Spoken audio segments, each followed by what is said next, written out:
सरकार लालू यादव की नहीं थी, सरकार नीतीश कुमार की थी, तो नीतीश कुमार से नहीं अपना बात कहेंगे? हम लालू यादव से, तेजस्वी यादव से क्यों कहने जाएंगे? नीतीश कुमार के खिलाफ चुनाव लड़ाए थे, एनडीए के खिलाफ नहीं लड़ाए थे।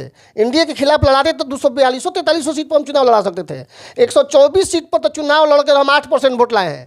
242 पर लड़ते ना तो 15% मेरा वोट आता, और इंडिविजुअल 15% किसी पार्टी के पास वोट नहीं है पूरे बिहार में। पशुपति पारस जी में वो क्वालिटी नहीं है। राम विलास जी के साथ रहे तो राम विलास जी को दीमक की तरह खाते थे। वो तो राम विलास जी थे कि भाई के प्रेम में इतने अंधे थे। राजनीति में जिसके पास क्वालिटी है वही राज करेगा, वही सत्ता चलाएगा। नमस्कार, मैं हूं सोनू और आप देख रहे हैं मीडिया दर्शन अखबार का यूट्यूब चैनल। 2024 लोकसभा चुनाव को देखते हुए देख सकते हैं कि बिहार में किस तरह सियासी उठापटक का खेल चल रहा है। और जैसे ही महागठबंधन टूटने के बाद एनडीए की सरकार बनती है और फिर एनडीए में कुछ अच्छा नहीं चल रहा है। मैं बता दूं कि पशुपति पारस जो चाचा हैं चिराग पासवान के, और चिराग पासवान के बीच में लगातार बयानबाजी हो रहा है। और एक मीडिया से बात करते हुए इंटरव्यू के दौरान पशुपति पारस ने कई आरोप और प्रत्यारोप चिराग पासवान पर लगाए हैं। यहाँ तक उन्होंने मीडिया में खुलासा करते हुए साफ तौर पे बता दिया है कि 2024 का लोकसभा जो चुनाव होगा, चिराग पासवान जो है 40 सीट पे लड़ सकते हैं, और नहीं तो वह राजद में जा सकते हैं। और मेरे साथ बात करने के लिए देख सकते हैं कि लोजपा आर के नेता है राजीव रंजन टुटुल जी, जो चिराग पासवान के काफी करीबी माने जाते हैं और काफी नजदीक से इनको जानते हैं। क्या कहिएगा, जिस तरह से पशुपति लगातार आरोप और प्रत्यारोप लगा रहे हैं चिराग पासवान पर कि वो एनडीए का हिस्सा नहीं है? पशुपति पारस जी से हम लोग के सर्टिफिकेट लेने की आवश्यकता नहीं है कि हम लोग एनडीए के हिस्सा हैं कि नहीं हैं। हमारे एनडीए के नेता हैं नरेंद्र मोदी जी हैं, अमित शाह जी हैं, पार्टी के राष्ट्रीय अध्यक्ष भाजपा के नड्डा जी हैं। उन लोगों ने सर्टिफिकेट हमें दे दिया है। और एनडीए के जो बैठक बुलाई गई थी उसमें माननीय हमारे नेता और पार्टी के हमारे राष्ट्रीय अध्यक्ष चिराग पासवान जी को आमंत्रित किया गया था। साथ में पार्टी के राष्ट्रीय उपाध्यक्ष और पूर्व सांसद जहानाबाद के डॉक्टर अरुण कुमार को भी आमंत्रित किया गया था। उन लोगों ने गए और दुनिया के सामने, पूरे देश के सामने चिराग पासवान जी को गले लगाकर स्वागत प्रधानमंत्री जी ने किया। तो यहाँ अब सर्टिफिकेट देने की क्या आवश्यकता है? पारस जी के सर्टिफिकेट की हम लोग की आवश्यकता नहीं है। पारस जी अपना देखें। साफ तौर पे जो पशुपति पारस हैं कह रहे हैं कि इनके एक भी विधायक नहीं, एक विधायक भी थे तो चले गए, जाकर जदयू में चले गए। ये आरोप लगा रहे हैं इनके पास विधायक, इनके पास कुछ है ही नहीं, तो ये एनडीए का हिस्सा कहाँ से है? तो जब मेरे पास कुछ है ही नहीं तो पशुपति पारस को क्यों नहीं गले लगा रहे हैं माननीय नरेंद्र मोदी जी हमारे प्रधानमंत्री? क्यों चिराग पासवान जी को गले लगा रहे हैं? ये विगत दिनों जब एनडीए की सरकार बनी अभी कुछ दिन पहले, तो राष्ट्रीय अध्यक्ष नड्डा जी को और अमित शाह जी को, गृह मंत्री जी को स्पेशल चिराग पासवान को कॉन्सेप्ट में लेना पड़ा, और चिराग पासवान के मुद्दे पर सरकार बनी है। चिराग पासवान के बिहार फर्स्ट और बिहारी फर्स्ट के मिशन को लागू करने का आश्वासन है कि नीतीश कुमार जी इस मुद्दे को लागू करेंगे, तो हम लोगों ने सपोर्ट किया है। जबकि मेरे पास सही में एक भी विधायक नहीं है, लेकिन मेरे पास जो है वो पूरा बिहार जानता है और नरेंद्र मोदी जी जानते हैं, घटक दल जानते हैं। पशुपति पारस अपना देखे ना।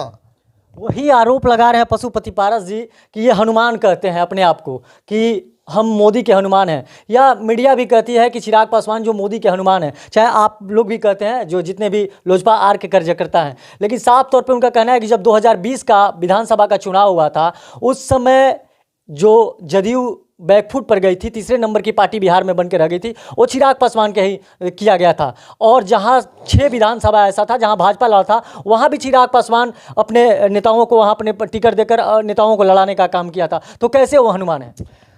देखिए, मैं मोदी जी का हनुमान हूँ, हमारे नेता मोदी जी के हनुमान हैं, और राम दिल में रहते हैं हनुमान के।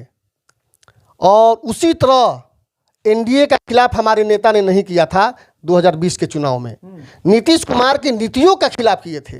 बिहार फर्स्ट, बिहारी फर्स्ट के मिशन को यह लागू नहीं कर रहे थे, इसका खिलाफ किए थे। बिहार में बेरोजगारी चरम सीमा पर है, एक भी फैक्ट्री नहीं लगी, अवैध शराब का कारोबार हो रहा है। इस सारी नीतियों को लेकर इसके खिलाफ नीतीश कुमार के पार्टी के खिलाफ चुनाव लड़ाया गया था कि आप अभी भी सुधर जाइए, नहीं सुधरिएगा तो हम लोग बिहार की जनता सबको सुधार देगी, तो हम बिहार की जनता के मन मिजाज के हिसाब से नीतीश कुमार के खिलाफ चुनाव लड़ाए थे, एनडीए के खिलाफ नहीं लड़ाए थे। एनडीए के खिलाफ लड़ाते तो 242-43 सीट पर हम चुनाव लड़ा सकते थे। 124 सीट पर तो चुनाव लड़कर हम 8% वोट लाए हैं। 242 पर लड़ते ना तो 15% मेरा वोट आता, और इंडिविजुअल 15% किसी पार्टी के पास वोट नहीं है पूरे बिहार में आज के डेट में, जान लीजिए। उसके बाद भी हम चाहते हैं कि बिहार में एक सुशासन की सरकार हो, लोगों को रोजगार मिले, लोग अमन चैन के तरह रहे। और हमारे नेता का सोच है, न जात की बात करते हैं, न पार्टी की बात करते हैं, न धर्म की बात करते हैं, बिहार के 13 करोड़ आवाम की बात करते हैं। वहीं पे फिर से एक बार पशुपति पारस ने आरोप लगाते हुए कहा कि ना उनके पास विधायक है, ना ही उनके पास सांसद हैं। कोई सांसद उनके पास नहीं है, 5 सांसद मेरे पास हैं। उनको एनडीए नेता नहीं मानती है चिराग पासवान को, और एनडीए का हिस्सा नहीं है। वो हो सकता है तो लालू प्रसाद यादव के साथ मिलकर चुनाव लड़ सकते हैं। अगर वहाँ बात नहीं बनी तो ये 40 लोकसभा टिकट सीट से ये चुनाव लड़ेंगे। देखिए, एनडीए के घटक के रूप में मंत्री हैं वो अभी, लेकिन वो बौखलाए हुए हैं। क्योंकि उनका पता साफ है, हाजीपुर की जनता ही उनको रिजेक्ट कर दी है। तो जब रिजेक्ट कर दी तब पार्टी के लोग टिकट भी नहीं देंगे। उनकी पार्टी के भी मान्यता कहाँ मिली है? राष्ट्रीय लोजपा के नाम से उनकी पार्टी है। तो बिहार की किसी भी जनता से पूछिए ना कि उनका चुनाव चिन्ह क्या है, कोई नहीं जानता है। चिराग पासवान के पार्टी को पूछिए, लोजपा का, रामविलास का, जबान पर है। चिराग जी जाते हैं, कोई नेता का कोई कार्यक्रम होता है तो बड़े बड़े बस ठीक करते हैं, बहुत खर्चा करते हैं, लोगों को बुलाते हैं। यहाँ स्वतः स्फूर्त लोग चिराग पासवान के सभा में जुट रहे हैं। यहाँ तक कि जाति पार्टी टूट जा रही है। नौजवानों का तो जैसा लग रहा है कि नौजवान जान दे देंगे चिराग पासवान के लिए। जिस तरह 2014 में देश में नरेंद्र मोदी का जैसी नाम का घोषणा हुआ कि नरेंद्र मोदी जी को प्रधानमंत्री बनाया जाएगा तो देश में लहर आ गया था, उसी तरह यदि चिराग पासवान को 25 में बिहार का मुख्यमंत्री खाली घोषणा कर दिया जाए, क्लीन स्वीप हो जाएगा।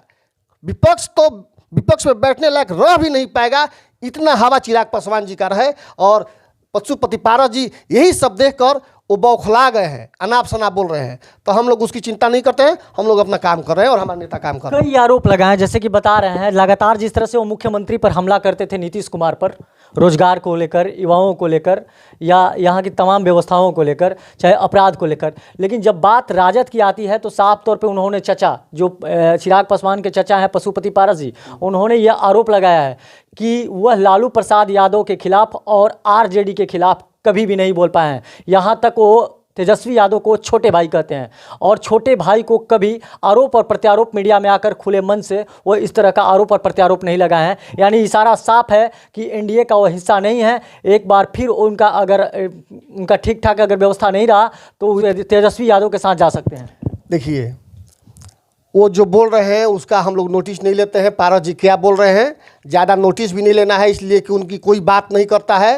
और वो चाह रहे हैं कि हम अनाप शनाप बोले, कि मेरे बारे में लोग बोले तो बिहार के और गांव के लोग जाने कि पशुपति पारस जैसा कोई भी चीज़, चाहे जो कोई जंतु है बिहार में, तो हम लोग उनका नाम लेना नहीं जानते हैं। और रही बात, तो मैं क्यों लालू यादव और तेजस्वी यादव का हम लोग नाम लें? जो सरकार में है, जो काम कर रही है उसका ना हम लोग नाम लेंगे? जो काम ही नहीं करे तो उसका हम लोग नाम लेकर उसको क्यों बढ़ावा हम दे भाई? हम लोग अपने काम के लिए जो काम करने वाला है उससे हम लोग मांगते हैं, उससे अपनी बात रखते हैं। दूसरे से हम क्यों बात रखेंगे? सरकार लालू यादव की नहीं थी, सरकार नीतीश कुमार की थी, तो नीतीश कुमार से नहीं अपना बात कहेंगे? हम लालू यादव से, तेजस्वी यादव से क्यों कहने जाएंगे? और रही बात छोटे भाई और बड़े भाई और अच्छे से मिलने की, तो रामविलास पासवान जी के संस्कार है। रामविलास जी के पासवान जी का और हमारे नेता को जो संस्कार मिला है उस घर से मिला है। रामविलास जी ने जो संस्कार दिया है, आपके पास पैसा हो जाएगा तो ये नहीं कि पटना के डाक बांग्ला चौराहा पर जाके संस्कार खरीद लीजिएगा, वो घर से मिला है। वो संस्कारी हैं, विद्वान हैं, पढ़े लिखे हैं, युवाओं के आइकन हैं, तो वो तो सबका सम्मान करते हैं। वो विरोध करते हैं तो अपनी नीति का विरोध करते हैं। वहीं उनका कहना है कि जो राजनीतिक विरासत है, रामविलास पासवान के बाद राजनीतिक विरासत कोई संभालता है तो छोटा भाई ही संभालता है। और जो धन का वारिस होता है, धन का जहाँ पर बात होती है तो वहाँ पर उनके बेटे को उस विरासत को दिया जा सकता है। मगर जो राजनीतिक विरासत है ये पशुपति पारस का ही होना चाहिए। इस पर चिराग पासवान का कोई हक नहीं होना चाहिए, साफ तौर पर इनका कहना है। देखिए, राजनीति में विरासत नहीं होता है, ये धन संपत्ति में विरासत होता है। राजनीति में जिसके पास क्वालिटी है वही राज करेगा, वही सत्ता चलाएगा। कर्पूरी ठाकुर जी को भारत रत्न मिला है, हमारी पार्टी बधाई भी दे रही है, बहुत खुश है, बिहार की जनता खुश है कि चलिए गरीब गुरबे गुदड़ी के लाल को भारत रत्न मिला हुआ है। और वो मोदी जी ही जैसे प्रधानमंत्री के नेतृत्व में ये काम हो सकता था, जो हुआ। तो उनके भी पुत्र हैं, कहाँ कोई जानता है। लालू यादव के भी 2 पुत्र हैं, तो कहाँ एक पुत्र को कोई जानता है। एक पुत्र को लोग जानता है इसलिए कि उसमें कुछ है। उसी तरह रामविलास पासवान जी का पारस जी भी भाई थे, जो शुरू से रामविलास जी के साथ 40 साल से 50 साल से राजनीति कर रहे हैं। जबकि जुम्मे अभी दूसरा टर्म इनका है लोकसभा का, और दूसरा में ही टर्म में पूरे देश के लोग चिराग जी को जानते हैं। देश तो छोड़िए, जितना मोदी जी विदेश में, हमारे देश के नेताओं में भी कोई मोदी जी को विदेश में के बाद जानने वाले लोगों के बाद कोई दूसरा नेता को कोई जानता है तो चिरागे पासवान को जानता है। विदेश में भी जाते हैं तो बिहारी प्रवासी, इंडियन प्रवासी लोग वो लोग गर्मजोशी से स्वागत करते हैं विदेशों में भी। तो इनमें क्वालिटी है। क्वालिटी, राजनीति में क्वालिटी देखी जाती है, विरासत नहीं देखी जाती है।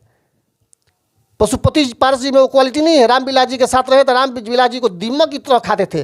वो तो रामविलास जी थे कि भाई के प्रेम में इतने अंधे थे कि ऐसे ऐसे निरंकुश लोगों को अपने अगल बगल बैठाते थे, जिसके चलते पार्टी में क्वालिटी के लोग रह ही नहीं पाते थे। जैसे कि अभी आपने राजीव रंजन टुटुल से सुना, साफ तौर पे मैं बता दूं कि ये चिराग पासवान के काफ़ी करीबी माने जाते हैं और पशुपति पारस पर इन्होंने लगातार कई आरोप और प्रत्यारोप लगा दिए हैं। साफ तौर पे कहा कि रामविलास की पहचान से ही पशुपति पारस की नाम को जाना जाता है, नहीं तो रामविलास अगर नहीं रहते तो पशुपति पारस को कौन जानता। और विरासत का असली मालिक उसका औलाद ही होता है, जिसमें क्वालिटी रहता है वही विरासत का हकदार होता है। बाकी तमाम आप ऐसे ही खबर देखने के लिए हमारे साथ बने रहिए। तब तक के लिए दीजिए इजाजत, धन्यवाद।